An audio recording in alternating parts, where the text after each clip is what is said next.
fools, time for a weird one. So before there was Universe, there was Universe. A weird but kind of awesome toy line mainly dedicated to neat repaints from the Beast and Unicron ERA, sometimes G1-ish, sometimes just awesome for the sake of awesome, and it's from neither of those categories that our subject today comes. Chumps and chumpettes, meet the heftin' pimpmobile that is Universe Treadshot. So this maroon mass is my second quasi-forgotten, unimportant car form whose name ends in shot in a row, and he's a repaint of Armada Sideswipe that may or may not be based on an Action Master and came in a 2-pack with an Armada-type ultra-white Optimus Magnus. Dig, if you will, this really rather convincing car mode. It's a nicely broad, joyfully weighty, big generic car, complete with brilliant rolly wheels and disarmingly goofy G2 name decals. He's a bit of a screener to hang out with too. He's got this wicked spring-loaded grab-me-do up front and an awesome flip-out minicon saddle in the back. A little Nightbeat there bringing the motorbike sidekick action. Fun gets a bit too much for the internal weapon clips though, and they always drop a load when you break out the backflips. Treadshot's also rocking some uncommonly excusable visible head syndrome. It's like so daft, but not bad daft. And I've actually seen this happen on screen, so it must be legit, right? Alt mode's extremely not bad then. Just a really pleasing plastic motor with a bit of a Subaru vibe going on and the subtlety of a breeze block. It's sort of all it needs to be and not a drop more. And with that, Treadshot's well on his way to being a bit of a class act. But then...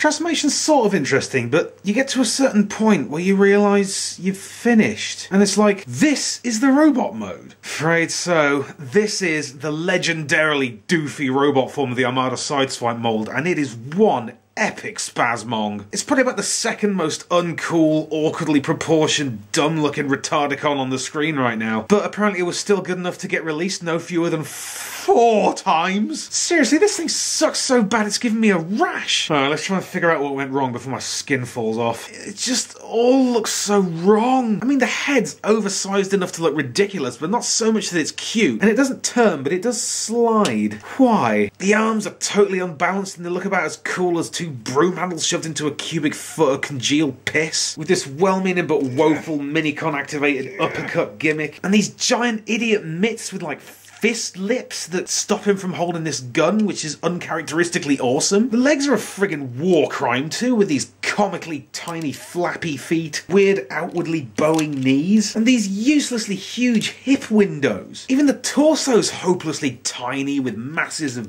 butt-mounted back kibble stinking up the place. Treadshot even achieves the admirable feat of screwing up the Decepticon badge, which if you look closely enough is clearly sat in the outline of an Autobot symbol. And as for Nightbeat, I'm just going to show you a photo of this guy's robot mode and let you say your own derisively hilarious thing about it. Ready, go!